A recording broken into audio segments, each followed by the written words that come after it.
Bonsoir à tous et bienvenue dans cette nouvelle édition de Viva Événement. Voici les principaux titres de l'actualité. 67e anniversaire de l'insurrection de 1947, la traditionnelle commémoration et hommage à nos martyrs s'est déroulée sur fond de tensions politiques. Mapar et consorts demandent le respect de l'état de droit et Radionamapian reste vague sur le sujet. Hélène menace Puenimelak, ce tempête tropicale modérée se trouve à 15 heures à 430 km au nord de Majunga. Une alerte verte est lancée. Accident mortel du côté d'Ambatpé, une jeune fille de 16 ans a perdu la vie. Et dans les actualités internationales, 3 semaines après la mystérieuse disparition de l'avion 370 du Malaysia Airlines, les autorités n'arrivent toujours pas à trouver des débris.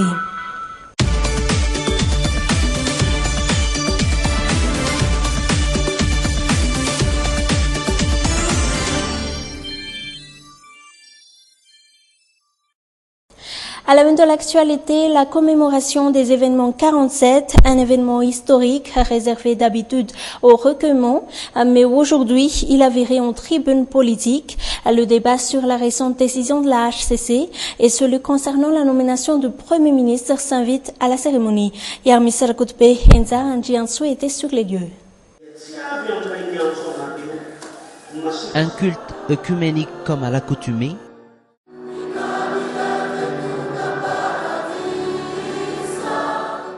toujours sous l'égide de la FFKM pour commencer, suivi du traditionnel dépôt de gerbes devant la stèle du 29 mars à Mbouzatouf.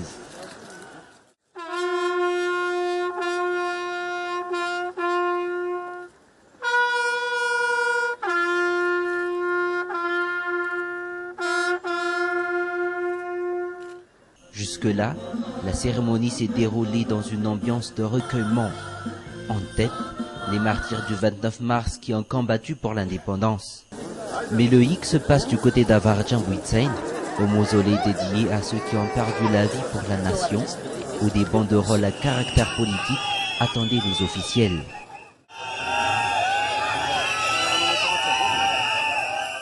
Le président de la République a été hué par des groupes de personnes qui tentent de lui faire passer un message. Avec les chefs d'institutions présents, Radionamapian dépose également une gerbe de fleurs pour son premier commémoration avec le titre de président de la République. Et encore une fois, la politique s'est incrustée dans la cérémonie censée être une commémoration et un recueillement. À Soneran, où un banquet a été préparé pour les anciens combattants, le chef de l'État répond aux manifestants d'Avarjan Buitsain.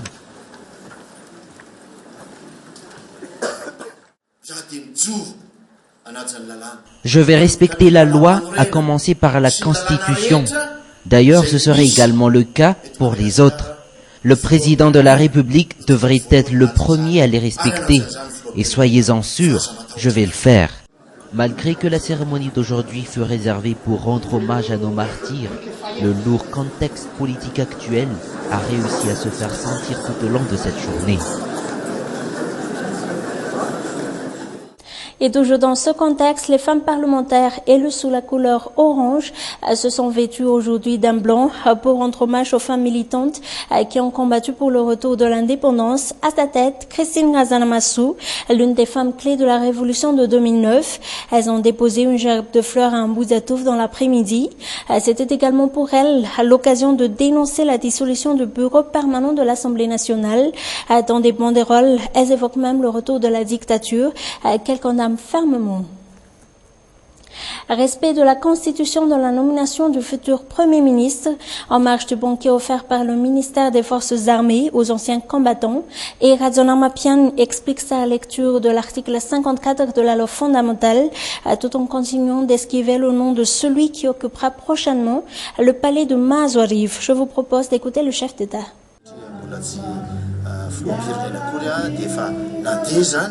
Zany fanaovana ny fijarena ny dossier ny tsirairay zany ao anatiny zay fanomezana misy ity zay ny FFM no mijery an'izay ianareo mahalala tsara fa misy ireo olona izay efa nandalo tony dossieny maro ary efa dia nahazo an'izany amnistie zany.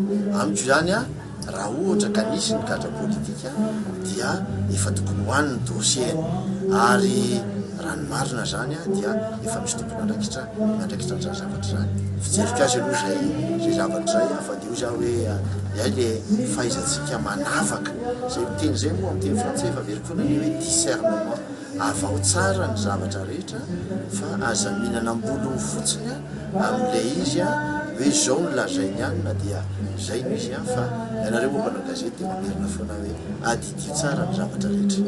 Monsieur le Président, à l'occasion de la commémoration du 29 mars, juste un message au peuple malgache. Écoutez, je l'ai dit tout à l'heure en malgache que le patriotisme est vraiment un élément très important pour faire développer le pays et faire développer le pays aussi dans le cadre de la réconciliation nationale. Je pense que nos aînés, nos ancêtres ont donné l'exemple de patriotisme.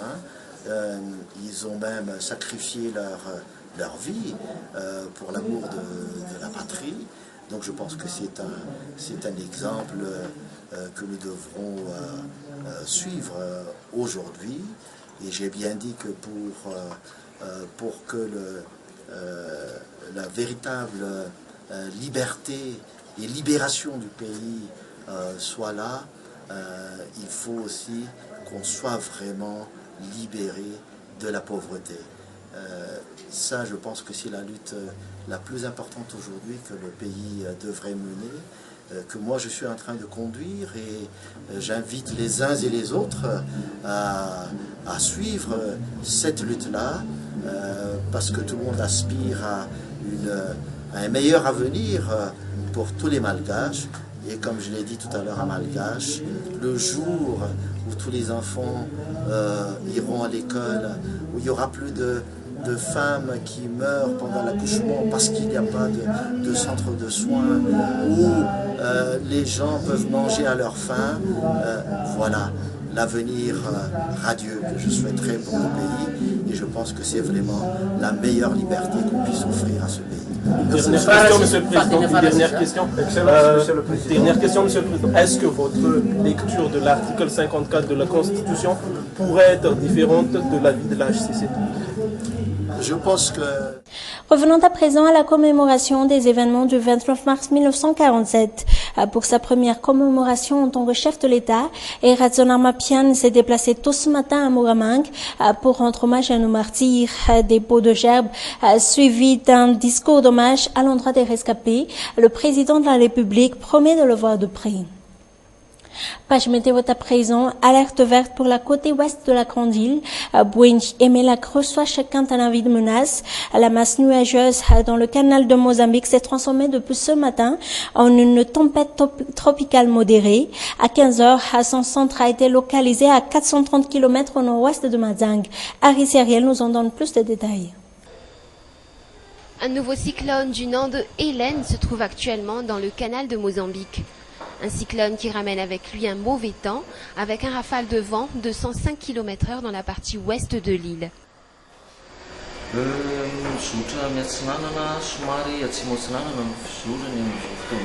La tempête se déplace vers l'est-sud-est. À 9h, elle était à 450 km au nord-ouest de Majunga. Elle provoque une rafale de 105 km à l'heure près de son centre.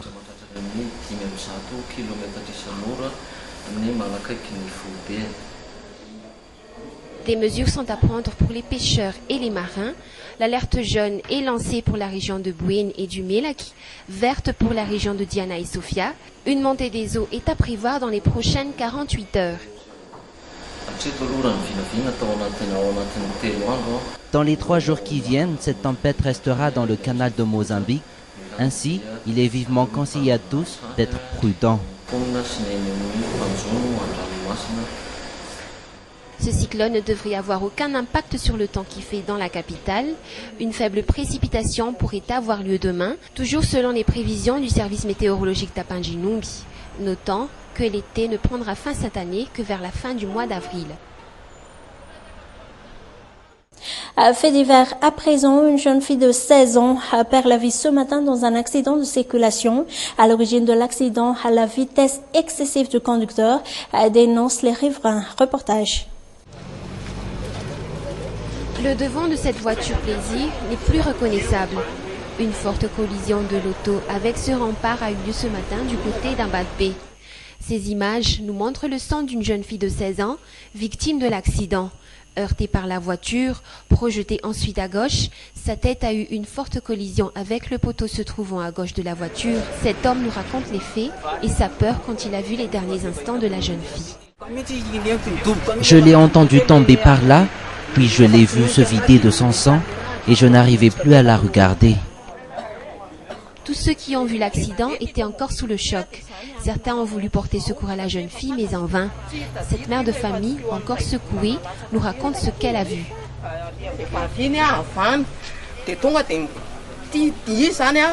La fille vient de là-bas. Quant à cette voiture-là, elle vient de l'autre côté. Et la fille a essayé de l'éviter en se mettant contre la clôture. L'auteur de cet accident, un ressortissant étranger, a fait connaître de lui dans ce quartier d'Ambadbé par la vitesse qu'il emprunte quand il utilise cet axe. Les riverains qui ont déduit que cet accident pourrait être le résultat d'un vendredi joli.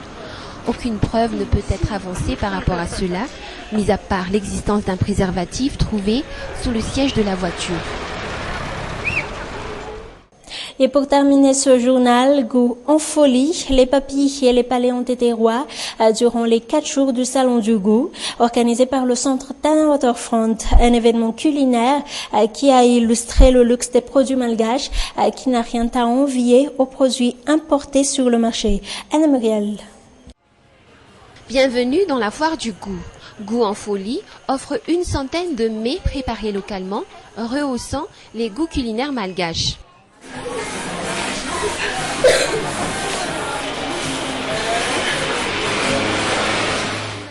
Dans ce stand, les huîtres d'Anoussi, des huîtres sauvages venues d'Anoussi, les responsables les ont ramenées par avion jusqu'à Tana.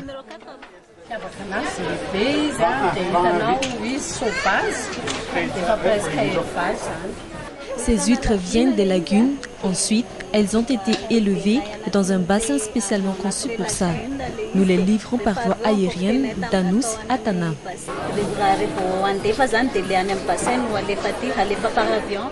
Le goût réunionnais n'est pas un reste de cette foire.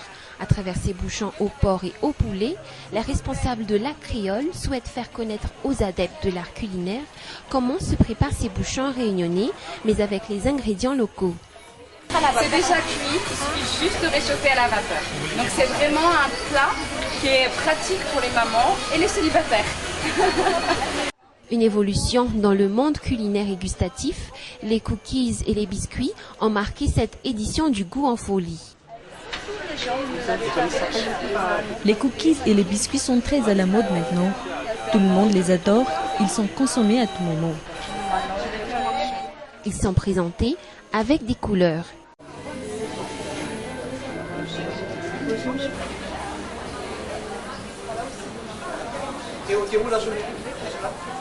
Et peuvent même être personnalisés.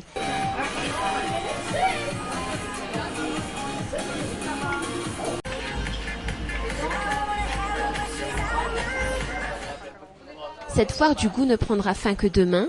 Plus d'une trentaine de stands ont marqué leur participation ici, au centre commercial de Tana Waterfront à Boudvoun.